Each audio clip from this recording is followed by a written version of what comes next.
राधे राधे। आप सभी का स्वागत है देवताओं की कहानी में।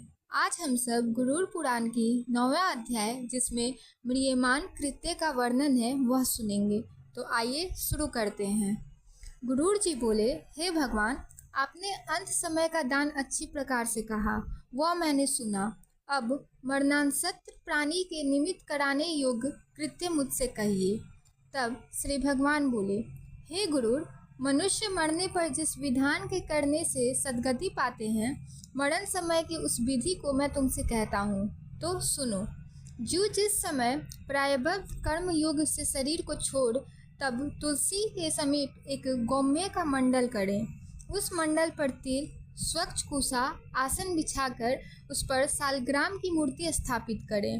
अनेक पापादिकों को नष्ट करने वाली सालग्राम की जहाँ मूर्ति है, उसके समीप रहने से प्राणी को निश्चय मुक्ति ही होती है।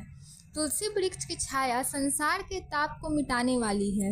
उसके समीप मरने से निश्चय ही मुक्ति होती है। जिसके घर में तुलसी का वृक्ष है वह घर तीर्थरूप है और उस घर में यमदूत भी कभी नहीं आते। तुलसी की मंजरी से युक्त होकर जो प्राण त्याग करे वह अनेक प्रकार के पापों से युक्त हो फिर भी यमलोक में नहीं जाता। तुलसी पत्र को मुख में रख कुसा के आसन पर मरे वह मनुष्य पुत्रहीन होने पर भी वैकुंठ लोक में जाता है। 3 प्रकार के तिल, दर्भ और तुलसी पत्र ये सब नरक में जाते हुए प्राणियों को बचाकर सद्गति कराते हैं। भगवान कहते हैं, मेरे पसीने से तिल उत्पन्न हुआ है, इसलिए जगत में पवित्र कारक है। तिल दान से असुर, दैत्य, दानव आदि भाग जाते हैं। हे गुरु, ये दर्भ मेरी विभूति है और ये मेरे रोम से उत्पन्न हुए हैं, इसलिए इन दर्भों के स्पर्श करने मात्र से प्राणी स्वर्गलोक चले जाते हैं। कुश मूल में ब्रह्मा, कुश मध्य में जनार्दन और अग्रभाग में शंकर आदि देवता हैं। कुशा, अग्नि, मंत्र, तुलसी, विप्र, धेनु ये सब बारंबार कार्य में आते हैं किंतु अपवित्र नहीं होते। पिंड पर स्थापित दर्भ, प्रेत, भोजन करने वाले ब्राह्मण, नीच के मुख से उच्चारित मंत्र, गौ और तुलसी ये तीनों नीच के पास हो तो आग्रह है और शमशान स्थिति चिता की अग्नि अपवित्र है। गौम्य से लेपन कर उस पर दर्भ बिछाकर मरणासन्न व्यक्ति को लिटाएं। आकाश में मरने वाले की सैया नहीं करें। मंडल पर ब्रह्मा, विष्णु, महेश्वर, अग्नि इत्यादि सब देवता स्थित रहते हैं, इसलिए मंडल अवश्य बनवाएं। सब भूमि पवित्र है, पर जहाँ लेप नहीं होता और जहाँ लेप है वे दोनों लेप से ही शुद्ध होती है।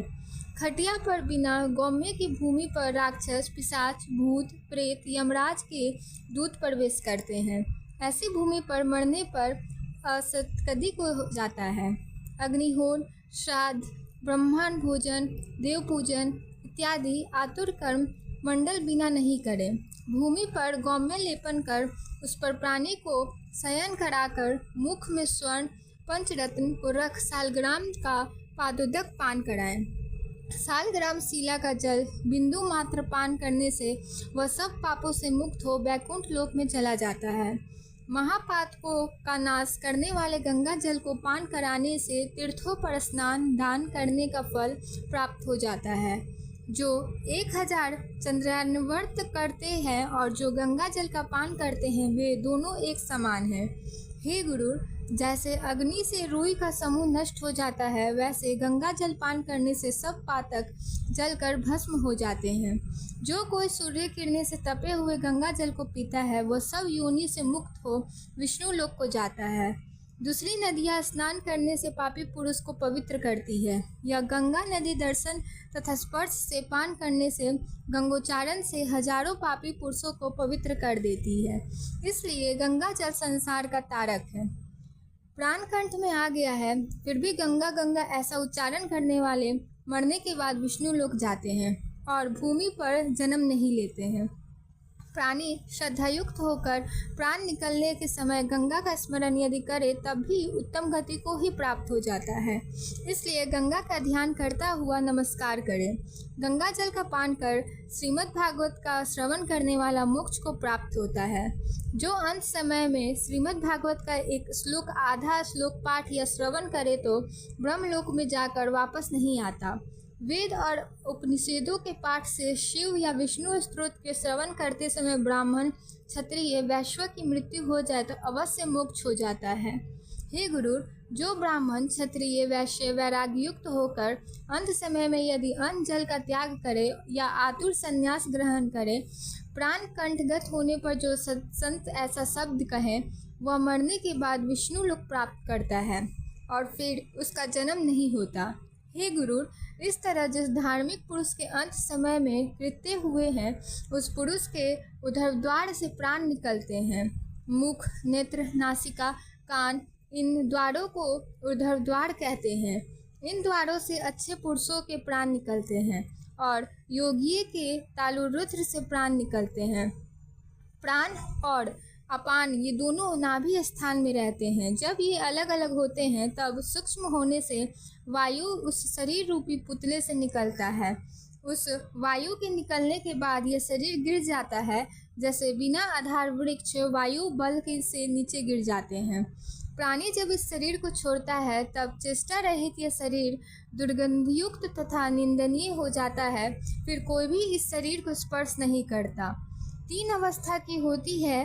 प्रथम तो इनमें जीव पैदा हो जाते हैं या जानवर खा जाते हैं। दूसरे, ये विष्टा सदृश दुर्गंध युक्त हो जाता है या चिता में भस्म हो जाता है। ऐसे शरीर को प्राप्त कर क्षण भर में नष्ट होने वाले मनुष्य क्या अभिमान करते हैं। 5 महाभूतों से निर्मित इस शरीर से पंचमहाभूत निकलकर पृथ्वी में, तेज में, वायु में और जल में लीन हो जाते हैं। वैसे ही आकाश में लीन हो जाता है। देह में स्थित जो आत्मा है वही सर्वव्यापी, सुखकारक तथा बंधन रहित जगत का साक्षीभूत अजर अमर है। ऐसा वह आत्मा शुभ अशुभ फल को नहीं भोगता। वह आत्मा 10 इंद्रियों से व्याप्त तथा शब्द, स्पर्श, रूप, रस, गंध, काम, क्रोधादि से युक्त अन्नमय, प्राणमय, मनोमय, विज्ञानमय, आनंदमय, इन 5 कोशों से व्याप्त नवीन शरीर में उसी प्रकार प्रवेश करता है जैसे घर में आग लगने से मनुष्य नूतन गृह में प्रवेश करता है। ऐसे जीव के निकलने के समय छन चामर से युक्त होकर सुवर्ण आदि घुंघरू बंधे हुए ऐसे विमान को लेकर विष्णु पार्षद आते हैं। वे देवदूत हैं। धर्म के सार को जानने वाले बुद्धिमान तथा सदा धर्म में श्रेष्ठ कहे जाते हैं। उनको ऐसे विष्णुदूत अपने विमान में बैठाकर स्वर्गलोक में ले जाते हैं।